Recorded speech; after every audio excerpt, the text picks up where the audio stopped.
Yo, what is up, my friends? It's Steve from Straightforward Picks. We got your best bets for NFL Wildcard Monday Night Football between the Minnesota Vikings and the Los Angeles Rams on Monday, January 13th, 2025. We're on NFL player props, spreads, other predictions about the game. We're going to be talking through the game. We're going to have 4 picks that I think are great value bets here for this Monday Night Football game. So we're getting after it hard in this one. Super excited about this game, guys, and what's going to go down here. From Glendale, Arizona. So it should be a great game. If you are new to the channel here today, please be sure to hit that like and subscribe button. Always appreciate that. We are on the road to 9,000 subscribers. As always, appreciate all of your guys' support here at the channel. Really do appreciate it. So make sure you guys hit that like and subscribe. Make sure you guys also follow us on Twitter, Instagram, TikTok. All of our links down below for that. Particularly on our Twitter. Trying to rebuild that. My Twitter got hacked a while ago, so we're trying to build that back up. So give us a follow over there. Also check out our community Discord page as well. I have a link down below in the comment section for that as well. Just where you can get more ideas for bets, chat with the community, stuff like that. So be sure to check that out. Without further ado, let's do a recap from... We're going to do a recap from NFL Wildcard Saturday because all the games haven't come in on Sunday. I'm recording this during the football games that are on Sunday, so... let's do a recap here from Saturday. We went 2-3. We still actually had a winning day, plus 0.07 units. So we didn't make next to anything, which some days are just like that, guys, where you just got to survive. Obviously, it's not our best, but certainly not terrible. Anytime you're plus money in any sense of the word, it's definitely not a bad thing. So I'll take it. We were able to cash George Pickens, anytime touchdown scorer for a full unit at plus 220. That's really what saved us and what allowed us to go plus money here on the day. Then we had George Pickens over 53.5 receiving yards. He cashed both of those easily. Had a huge second half to salvage the day for us. Other 3 picks missed though. Steelers plus 10.5 spread. That was a dud. The Chargers minus 2.5 spread. That was also a dud. And Quentin Johnston over 43.5 receiving yards. I think he had 0. So definitely not the greatest rates, particularly on the Chargers and Quentin Johnston. The Steelers were pretty close. They could have definitely covered there at the end of that game. They had some opportunity. And then they just kind of fell short on a drive where they could have cut it to 7. They almost got that backdoor cover, but not quite. But like I said, we move on to the next day, guys. It's just one of those things. It's the part of betting where, it's like some days just aren't going to go quite the way you want them to go. But we survive the day and we move on. So hopefully Sunday we can have another winning day. I think as it stands on Sunday we're 1-2 with 2 plays remaining. So hopefully we can finish 3-2 there. So let's get after it though, guys. I'm only updating our record based on Saturday because I have to do it all at once. Otherwise I get discombobulated. You guys know how that works. But without further ado, let's get right into our picks here for today, guys. At number 1. We are going with Aaron Jones over 59.5 rushing yards here for the Minnesota Vikings. Minus 110 odds here on DraftKings. So guys, we've seen Aaron Jones go over in 10 out of 17 games this year. 5 of 8 on the road. Pretty solid there. If you guys have been watching the playoffs, I think we've seen a lot of the same thing. Where teams are looking to get the running game established. And we've just seen a lot of running of the football. A lot of bleeding of the clock. So passing props have kind of... haven't been the best, I would say, so far as the overs. Maybe some unders have been good.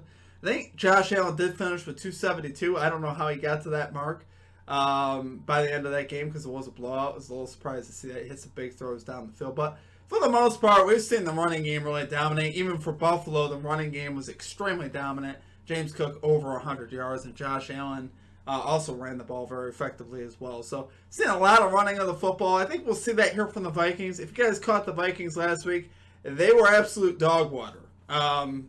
They played my Lions, and the Lions made them look foolish. Didn't even get in the end zone.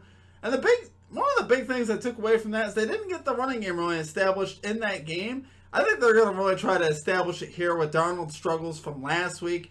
Get that running game going. Open up that play action. They should be able to do it against this Rams team, who allowed 4.6 yards per carry this season.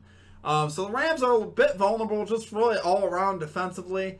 Particularly, though, versus the run. They allowed the 12th most rush yards per game to running backs. But like I said, the 4.6 yards per carry is definitely something the Vikes here can work with. We've seen, like I said, the playoffs. We've seen the run game featured. I expect that to continue here with Aaron Jones. And his line is very reasonable at 59.5. Like I said, he's had a pretty good conversion rate. When he played the Rams early on in the season, he did have 58, finishing just under. But like I said, in this spot, I think the adjustment is give Aaron Jones the football, please. So, love it there for our number 1 pick. We got Aaron Jones over 59.5 rushing yards here for the Minnesota Vikings. Minus 110 odds on DraftKings. Okay, and at number 2, we got Justin Jefferson, anytime touchdown scorer here for the Minnesota Vikings. Minus 115 odds on FanDuel. Believe it or not, I actually do think this is good value for this touchdown score because I really think Jefferson's going to get in the end zone. I also think he has to. I think we'll see a lot of Aaron Jones, which is why I didn't want to take Justin Jefferson's over in receiving yards. But I think in the red zone, I think we're going to see Justin Jefferson get in there. He's the 7th most targeted player, wide receiver in the red zone for the season. So obviously Darnold, we saw it last week. He was targeted a lot in the red zone. A lot of those misses for the Vikings last week in the red zone. A bunch of them were to Justin Jefferson when he had to step at different various points. So I think he gets it done. Like I said, I do think Sam Darnold bounces back. I don't think Sam Darnold's season was a fluke. It was one game versus a very hungry Lions team, a great defensive game plan. I think you're going to see Justin Jefferson here find the end zone. They're going to really need him to if the Vikings are going to prevail in this one, which I do think they will. He has 10 touchdowns for the season. He's hit this line in 3 of the last 5 games. He has 5 touchdowns in the last 5 games. So 2 of those games he actually had 2 touchdowns. I wouldn't be surprised if he caught 2 in this game, to be honest with you. But like I said, the experience he has, he should get a lot of looks. He's Darnold's most trusted target. So this guy should be getting a lot of looks, especially in the red zone. So love it there for our number 2 pick. We got Justin Jefferson, anytime touchdown scorer here for the Minnesota Vikings. Minus 115 odds on FanDuel. Okay, and at number 3, excuse me, we got the Minnesota Vikings minus 2.5 spread here versus the Los Angeles Rams. Minus 108 odds on DraftKings. So basically, all the points I mentioned above are a lot of reasons why I like the Vikings. I think they're going to be able to really get that running game established. And I think Justin Jefferson is going to be able to do work in the red zone. And I think Darnold bounces back. Like I said, you could spin this one of 2 ways and say, well, Darnold proved who he was last week. Same old Sam Darnold. I don't think so, guys. That doesn't just happen in 1 week. This guy's had a whole season of consistently, great work. He's been terrific all year. Played 1 bad game. Definitely was not his best. He missed a lot of throws. He wasn't seeing the field great. But like I said, I think the man bounces back. I do think he is for real. I think Sam Darnold has a very good arm. I think he's a great talent. But every quarterback has bad games, and he had one last week. I'm not gonna jump to conclusions on that. Like I said, once they get that run game established, it'll set up a lot of easier throws for Darnold, as it should. So like I said, they need to establish Aaron Jones, though. That is a big deal. And another couple points to the spread, guys. So obviously we've seen the wildfires in LA and Southern California, which have been absolutely devastating, and definitely our thoughts and prayers go out to that community. It's been absolutely horrible. And I do wonder if this affects the Rams' focus on the field. We saw the Chargers play on Saturday. It was probably the worst performance of the season. Now, I don't know if it was due to that or not. You're speculating when it comes to things like that, but Herbert definitely played his worst game of the year, threw 4 interceptions. Sometimes, guys, there is more important things than football. There's more important things in life. And when you're talking about your livelihood, when you're talking about homes, I think it could take a toll mentally a little bit here on the Rams. And just without that, if you set that aside, I do believe the Vikings are a better team. Top to bottom, defensively in particular, I think this defense is a lot better than the Rams' defense.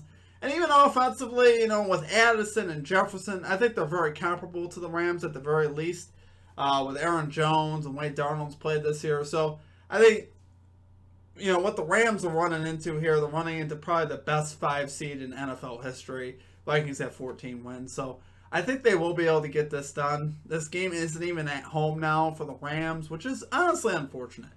Like I said, our hearts and our thoughts go out to the Rams and to LA in general. Definitely a horrible situation, but like I said, I do think the Vikings are the better team here. I think they get this done. So love it there for our number 3 pick. We got the Minnesota Vikings minus 2.5 spread here versus the Los Angeles Rams minus 108 odds on DraftKings. Okay, and finally at number 4, we got Cooper Kupp over 48.5 receiving yards here for the Los Angeles Rams, minus 113 odds on FanDuel. So guys, we've seen Kupp go over this line in 7 out of 12 games this season. Obviously a bit banged up on the year, been in and out of the lineup. 4 out of 5 at home to this over, including hitting the over with 51 versus the Vikes. Now, I do think he'll clear this a little bit more comfortably. This is a great matchup. The Vikings allow the second most receiving yards allowed to wide receivers. So I do think, despite some of the things we talked about, I think the Rams are still going to be able to do some things offensively. At least they should. Time will tell as far as what we got there. But Kupp's line at 48.5, guys, I just couldn't pass it up. His line, if you guys were familiar with his line, what was it, last year or the year before? His line was always like 100. And now the Puka's kind of taken over that role. And now Puka's number is near like 90. But I think here for Kupp, guys, Kupp is Stafford's most experienced target. Especially heading into the playoffs here where things kind of spice up a little bit. Kupp should be more of a part of the offense. He's had some time to sit and rest. He didn't play well, particularly down the stretch. He didn't cash it over the last 3 games. So that's really part of what happened here. But for the most part, this guy is a beacon of consistency, or at least he was. And I think he'll bounce back here in this game. And I think he can get you 50 yards. Like I said, distractions aside, 50 yards is such a reasonable line. I think Cooper Kupp can get this done. Despite Puka's dominance, Puka's been amazing, obviously. So, love it there for number 4 pick. We got Cooper Kupp over 48.5 receiving yards here for the Los Angeles Rams, minus 113 odds on FanDuel. Alright, guys, gotta do it for our picks. If you guys enjoyed the content, make sure you guys hit that like and subscribe button. Always appreciate that. We are on the road to 9,000 subscribers. As always, appreciate all of your guys' support. Make sure you guys also look out for our NBA Best Bets video as well on Monday morning. We'll have one of those coming out as well. Like I said, we're doing our best here at the channel to keep things consistent and keep the content coming to you guys. So appreciate all of your guys' support. Share it with your friends. Hit the like button for me. It helps out a lot. Share the video. Subscribe to the channel. All those things, guys, really help me out a lot. So appreciate you guys. I hope you guys have a great rest of your day. And we'll catch you all next time. Peace out.